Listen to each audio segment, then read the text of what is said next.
Hello friends, मैं हूँ DreamWorks 06 और मैं हाजिर हूँ आपकी स्टोरी उधार का प्यार का एक नया एपिसोड लेकर। तो आइए जानते हैं कि आगे क्या हुआ। पिछले एपिसोड में हमने जाना था कि आद्विक संयोगिता का कॉलेज में नाम लिखवाना चाहता है, पर इस बात से वृंदा को काफ़ी दिक्कत हो जाती है। वो आद्विक को ऐसा करने से मना करती है, पर आद्विक अपने वादे के अनुसार संयोगिता को पढ़ाना चाहता है। अब आगे आद्विक वृंदा और अपने परिवार वालों की नाराज़गी पर ध्यान नहीं देता और संयोगिता को वहाँ से लेकर चला जाता है। संयोगिता अभी भी बहुत बड़ी दुविधा में होती है। उसे लगता है कि उन्होंने घर वालों के खिलाफ जाकर सही नहीं किया, पर आद्विक इस बात पर ज़्यादा ध्यान नहीं देता। जल्द ही वो दोनों उदयपुर के सबसे बड़े कॉलेज के सामने आ जाते हैं। संयोगिता की आंखें तो उस कॉलेज को देखकर हैरानी से फटी रह जाती है और उसका कॉन्फिडेंस भी बहुत लो हो जाता है, क्योंकि वो ऐसी जगह पर पहली बार आई थी। वो अंदर जाने से घबरा रही थी। आद्विक संयोगिता से कहता है, खड़ी खड़ी क्या सोच रही हो, चलो। संयोगिता हामिद सिर हिलाकर आद्विक के पीछे पीछे चल पड़ती है। जब कॉलेज के प्रिंसिपल को पता चलता है कि आद्विक राठौड़ आए हैं, तो वो खुद आद्विक को लेने अपने ऑफिस से बाहर आता है और आद्विक से कहता है, खड़ी गामा कुंवर साहब, कहिए कैसा आना हुआ। उसने आद्विक को खास स्टाफ रूम में बिठाया और उसकी खूब आवभगत की। संयोगिता को पहली बार आद्विक के परिवार के रुतबे के बारे में पता चला। आद्विक ने प्रिंसिपल को बताया, मैं आपके कॉलेज में अपनी पत्नी का नाम लिखवाना चाहता हूँ। आद्विक की बात सुनकर प्रिंसिपल सर ने संयोगिता की तरफ देखा, कहा, जी ज़रूर, ये हमारे लिए बेहद खुशी की बात होगी।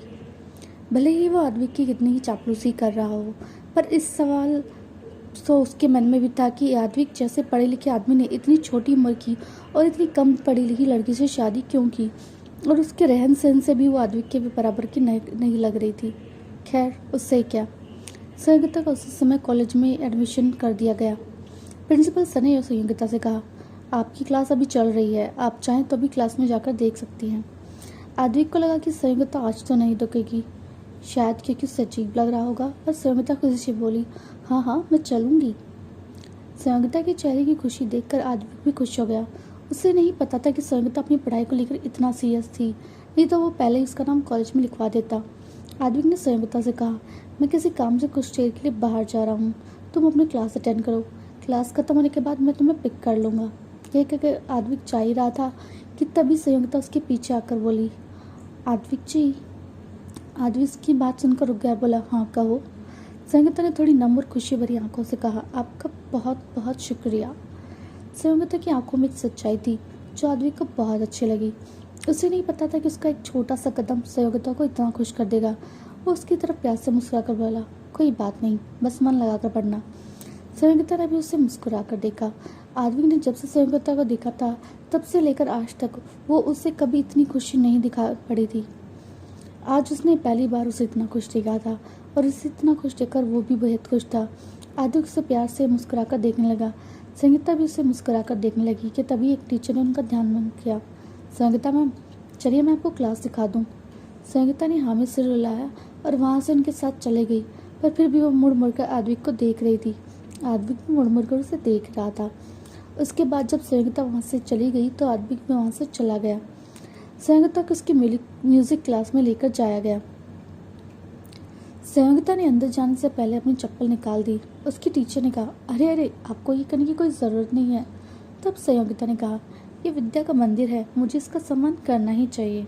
संयोगिता के ये कहकर जैसे ही चुप हुई, तभी अंदर से एक आवाज़ आई, कई सालों बाद एक ऐसा शिष्य आया है जो अपने कार्य की इस तरह से पूजा करता हो।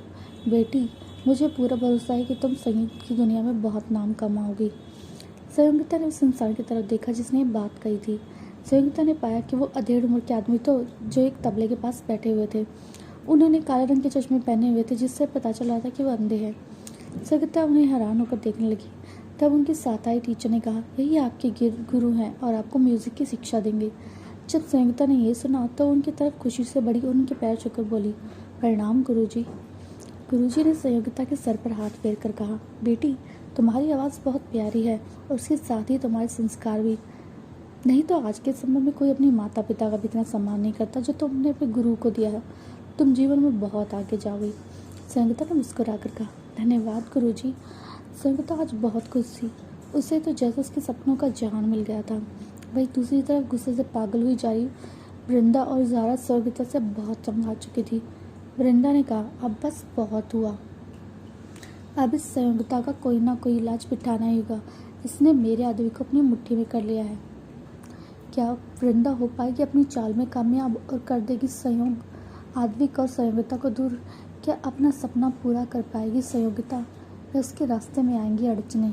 जानने के लिए बनी रही सिर्फ और सिर्फ मेरे साथ आपके फेवरेट चैनल होप पर। Thanks for your love and support.